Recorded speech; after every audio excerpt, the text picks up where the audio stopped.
கர்நாடகாவில் பார்த்தீங்க அப்படின்னா 7,000 பேருக்கு வந்து ஹெச்ஐவி டெஸ்ட் எடுத்ததில் பாசிட்டிவ் அப்படின்னு சொல்லி வந்திருக்கு. இப்போ பார்த்தீங்க அப்படின்னா சோஷியல் மீடியாவில் 2-3 நாளாக பார்த்தீங்க அப்படின்னா இந்த டாபிக் தான் வந்து ஹாட் டாப்பிக்காக பேசிகிட்டு இருக்காங்க. எப்படி கர்நாடகாவில் அதுவும் பார்த்தீங்க அப்படின்னா 18 to 25 இயர்ஸ் ஓல்டு காலேஜ் ஸ்டூடெண்ட்ஸ்க்கு எப்படி பாசிட்டிவ் வந்துச்சு அப்படின்றத பேசிகிட்டு இருக்காங்க. ஸோ இது என்ன சொல்கிறதுன்னு எனக்கு தெரியல. அதாவது இப்போ பார்த்தீங்க அப்படின்னா 7,000 பேர்த்துக்கு வந்து பாசிட்டிவ் வந்தனால தேசிய சுகாதாரத்துறை என்ன பண்ணியிருக்காங்க அப்படின்னா கர்நாடகாவில் இருக்கிற எல்லா காலேஜஸ்க்குமே இருக்கிற ஸ்டூடெண்ட்ஸ்க்கு வந்து ஹெச்ஐவி டெஸ்ட் எடுக்க சொல்லியிருக்காங்க. ஸோ அதுக்கான வேலைகள்லாம் நடந்துகிட்ருக்கு. அதே மாதிரி பார்த்திங்க அப்படின்னா இந்தியாவிலேயே பார்த்திங்க அப்படின்னா மகாராஷ்டிரா தான் ஹெச்ஐவியில் வந்து ஃபஸ்ட்டு ஸ்டேட்டாக இருக்குது. நம்ம தமிழ்நாடு வந்து பெரிய தூரத்துலலாம் இல்லை. நம்ம தமிழ்நாட்டில் பார்த்திங்க அப்படின்னா 5வது இடத்துல வந்து ஹெச்ஐவி அதிகமாக இருக்கிற மாநிலத்தில் நம்ம தமிழ்நாடு இருக்குது.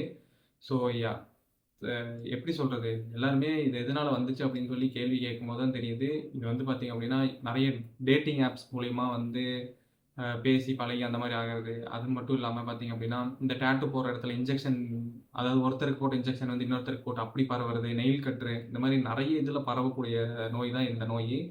ஸோ கர்நாடகாவில் இருக்க எல்லா காலேஜஸ்க்குமே பார்த்திங்க அப்படின்னா டெஸ்ட் எடுத்ததுக்கப்புறம் தான் தெரியும் எத்தனை பேர்த்துக்கு பாசிட்டிவ் வருதுன்னு. ஸோ பார்க்கலாம். அதே மாதிரி நீங்களும் பார்த்து சேஃபாக இருங்க. தேங்க்யூ.